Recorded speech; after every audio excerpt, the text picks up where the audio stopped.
외모 자존감 박살내는 건 의외로 친척 가족인 경우가 많다. 우리나라는 문제가 뭐냐면 너무 크리티컬해. 있는 대로 다 말해주는 외모라는 것이 요즘 세상 같은 경우는 즉각적인 보상이 돼. 인플루언서가 되면서 바로 보상이 돼. 옛날에는 결혼 한번 잘 안 하고 지금은 시각적 보상이 되는. 그러니까 좀 더 예민해지. 외모 자본에 대해 살짝 웃었을 때 잇몸이 1 내지 2mm가 보여야 돼.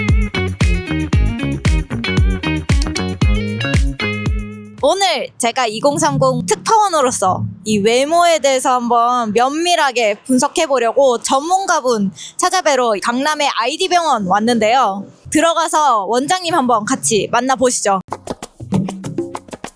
안녕하세요, 원장님. 안녕하세요. 네. 저는 생활변화관측소의 연구원 신예은입니다. 혹시 저희 채널 아시나요? 네. 최근에 봤습니다. 네. 어떤 네. 편 보셨나요? 네. 안 보신 것 같습니다.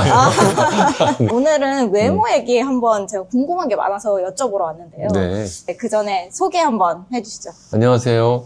아이디병원의 병원장 박상훈이고요. 이번에 페이스코드라는 책을 내게 된 작가 박상훈입니다. 연령대별로 외모에 대해서 생각하는 이게 다르더라고요. 네. 그래서 이 데이터를 보면서도 저도 확실히 20대, 30대 친구들 같은 경우는 단순히 여기서 끝나는 것 같지가 않다. 보면은 뭐 스타일도 있고 직업도 있고 네. 몸매도 있고 훨씬 좀 다양한 전체적인 네. 뭔가를 외모로서 본다라는 네, 느낌이 맞습니다. 들었어요. 네. 다른 연령대에 비해서 외모라는 것 자체가 얼굴의 범위를 넘어서고 있다라는 게 네. 중요한 부분인 것 같은데 네. 원장님 보시기에 요즘에 이런 외모의 범위가 넓어지는 게 더 네. 강화됐다고 생각하시나요? 아니면 확실히 늘어나죠. 네, 확실히. 저희가 말씀드린 예전에는 외모의 관심사가 눈이었어요. 눈, 코였거든요. 그러다가 이제 정말 관심사가 얼굴형, 작은 얼굴 이렇게 왔다가 좀 있으니까 이제 전체 체형, 글래머,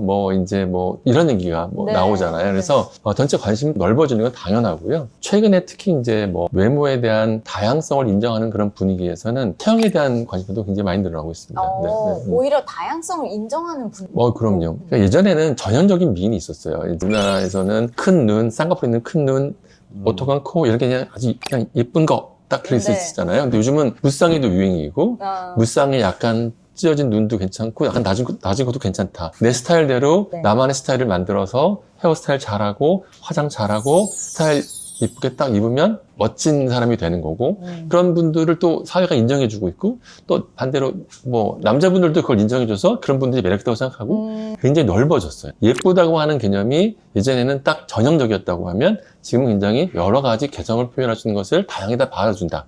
이게 5년 단위로 뽑은 데이터인데 네. 올라가고 있는 게 이런 좀 디테일한 것들이에요. 내가 관리해서 바꿀 수 있는 것들, 머릿결이라든지 치아라든지 아니면 속눈썹 이런 거를 훨씬 얘기를 많이 하고요. 그다음에 분위기 미인 이런 건 조금 아우라를 보는 느낌이고 그다음에 또 정석 미인 이런 키워드가 더 올라가고 있어요. 저는 근데 처음에는 단편적으로 생각했을 때는 그래 이 예쁘다의 기준이 다양해지고 그러면 서양형이나 시술이나 이런 게 좀 더 안 하지 않을까라고 생각했는데 오히려 더 그 시술과 성형도 그거에 맞춰서 더 다양해지고 있는 건가?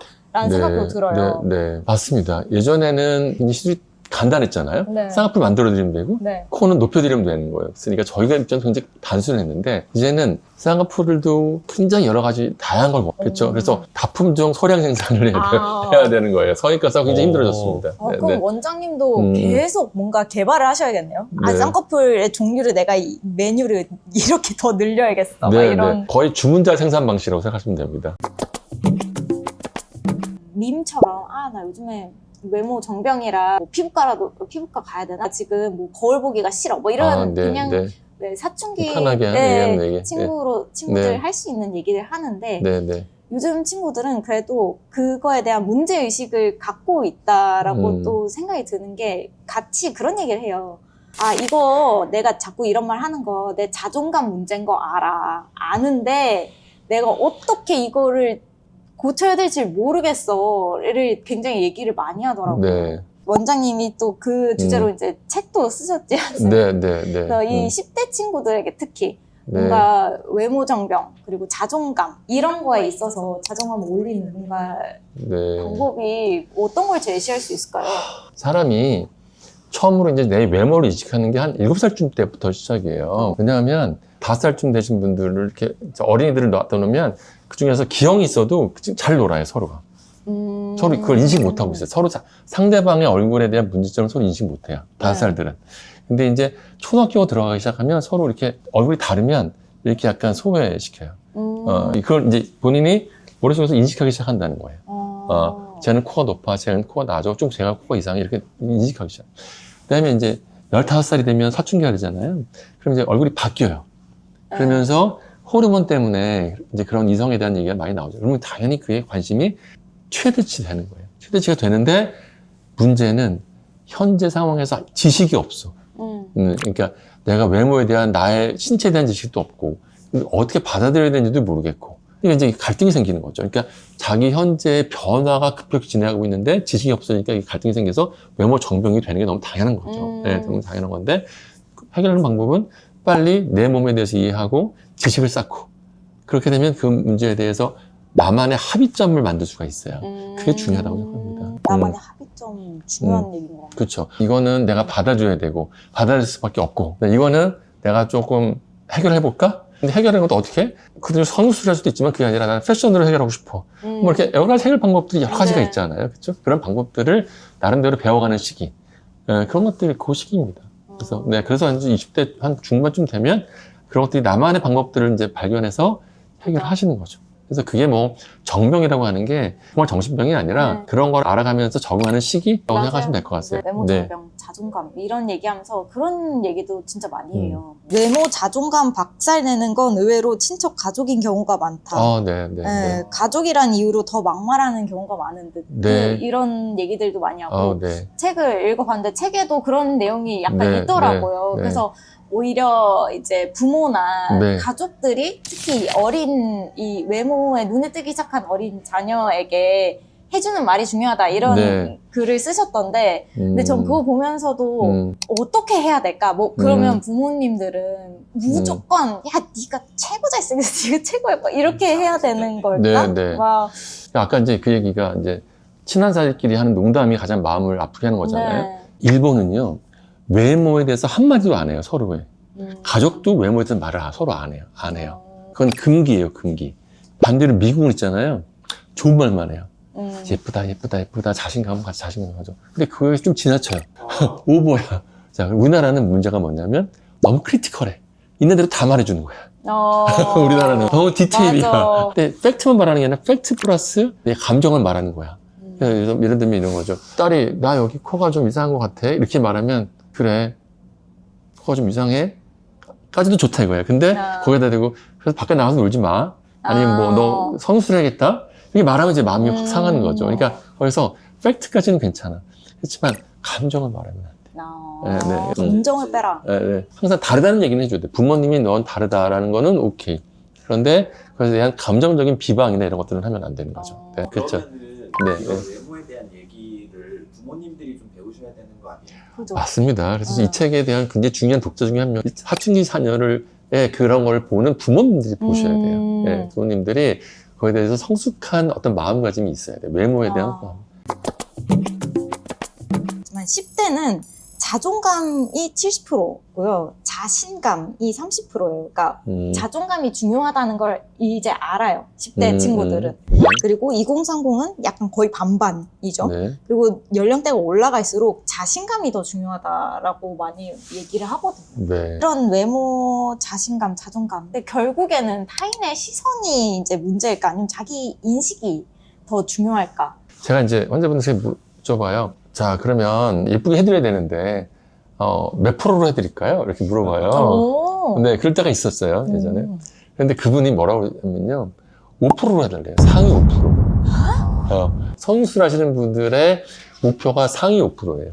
저희 책에도 그런 얘기를 했지만, 많은 문제는 외적인 것보다는 내적인 게 더 많아요. 내적인 게 많다고 생각합니다. 그래서 그것들이 어떻게 만들어지느냐, 어떻게 그것을 내가 극복하느냐, 어떻게 그거를 또 협의를 하느냐, 합의를 보느냐, 이런 거에 문제인 거. 예를 들면 굉장히 예민하게 태어났어요. 그런데도 환경이 예를 들면 그런 거를 별로 이렇게 중요하게 여기는 환경이에요. 근데 다 형제는 다 남자 형제고 뭐 예를 들어서 네. 하는 일도 뭐 외부적인 일도 많이 하고 별로 여자분들이랑 많이 안 하고 외모가 중요하지 않은 일을 하신다. 이러면 별로 그런 것들에 대한 자극이 없어지면서 자연스럽게 본인들이 편안하게 그걸 그냥 잊어버리시는 분도 있고, 어떤 분들은 주위에서 굉장히 그런 거에 예민하게 또 반대로 돼 있는데도 불구하고 또 본인의 여건이 안 좋음에도 불구하고 잘 이제 하시는 분들도 있고요. 그래서 굉장히 자기의 에고의 문제라고 생각합니다. 그래서 제가 이 책을 쓰는 이유가 조금만 에고가 튼튼해지면 다 극복할 수 있습니다.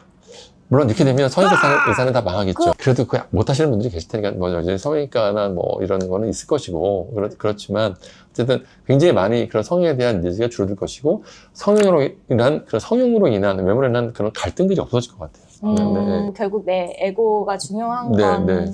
변하지 않는 네. 진실일 것 같은데요. 그런 얘기도 많이 해요. 외모 자존감 이런 걸 넘어서 자본이다, 외모도. 그러니까 네. 쟤는 외모 자본 타고났잖아, 그래도. 네, 네. 10대는 외모 정병이 올 수밖에 없다. 네. 왜냐면 10대가 가진 자본은 외모밖에 없기 때문이다. 예뻐서 돈 많이 버는 사람들, 뭐 인플루언서 같은 사람들, 네. 예쁜 걸 이용해서 사업을 시작하고, 뭐 이런 물건을 많이 팔 수 있고, 그래서 결국에는 외모 자본이 있는 사람이 돈을 더 많이 벌 수밖에 없는 구조에 우린 살고 있는 거 아니냐, 뭐 네. 이런 얘기들을 하세요. 네, 네. 예전에도 그럼 외모 자본이 아니었냐?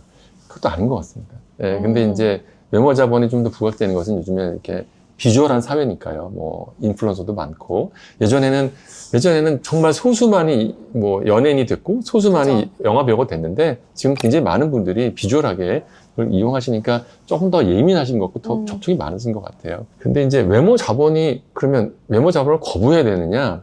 근데 그럼 반대로 말하면 예쁜 걸 거부해야 되느냐는 얘기가 되는 거거든요. 더 예쁜 의자가 있어. 내가 그걸 샀는데 더 예쁜 의자는 그럼 죄악이야? 이건 아니죠. 그러니까 미라는 것에 대해서 그걸 거부해야 된다라는 건 좀 너무 오버인 것 같고요. 그럼 이제 왜 이렇게 됐느냐라고 하면, 어떤 거는 예쁘고 어떤 건 안 예쁘다. 그럼 더 예쁜 걸 산다. 그건 받아들여요, 보는 사람들이. 근데 이제 외모가 예쁜 여자가 더 받아들였다. 괜히 거부감이 있어요. 왜냐하면 나는 그렇게 될 수 없으니까.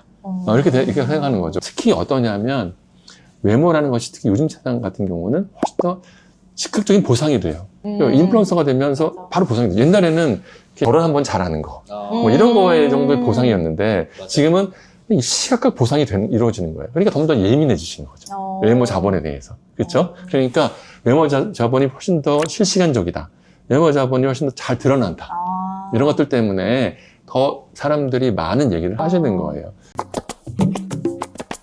10년 전에는 뭐가 이제 관심이었냐면, 얼굴에 윤곽이 관심이었어요. 그다음에 좀 지나서 턱 끝이 얼마나 짧으냐가 동안의 기준이었어요. 턱이 좀 짧아야 동안이거든요. 네. 애들이 보세요, 애기들 보면 턱이 좀 짧잖아요. 네. 그러니까 동안이라고 하는 건데. 그래서 이제 거기서부터 이제 더 발전해서 더 디테일이 온 거죠. 이제 중안 눈까지 온 거예요. 디테일해진 거구나. 혹시 아시면 이제 김지호 씨라는 분이 있었고, 수지 씨라는 분이 있잖아요. 최근에는요. 그분들이 약간 인중이 짧으면서 약간 입이 살짝 벌어져요. 웃었을 때 약간 잇몸이 보이면서, 근데 그런 것들이 오히려 젊음의 상징으로 나타나기 시작했어요. 젊으려면 인중이 짧아야 되고 중안면이 짧아야 된다라고 하는 것들이 이제 대중부터 인식이 되기 시작해서, 최근에 이제 그런 것들이 좀 더 오픈된 것 같아요. 요즘에 인중 축소 수술 막 이런 것도 네, 핫하잖아요. 맞습니다. 네. 그런 것도 이미 옛날부터 있었는데. 그럼요. 20년 전부터 있었던 거죠. 네, 있었던 거고요. 그래서 이제 인중이라고 하는 것들이 길이를 볼 때는 가만히 있을 때 이빨의 끝이 1 내지 2mm가 보이는 게 정상이에요. 그 다음에 가만히 있을 때, 활짝 웃었을 때 역시 또 잇몸이 1 내지 2mm가 보여야 돼요. 네. 근데 만약에 안 보인다 그럼 너무 내려와 있는 거예요. 그게. 그 다음에 너무 많이 보이면 거미 스마일을 해서 너무 많이 보이는 거예요. 이 책을 꼭 봤으면 좋겠다 하시는 분들은 어떤 분들이라고 생각하세요? 첫 번째는 이제 외모에 대한 고민을 이제 슬슬 하기 시작하시는 분들이 좀 봤으면 좋겠어요. 저 자신도 그런 시기를 겪었고요.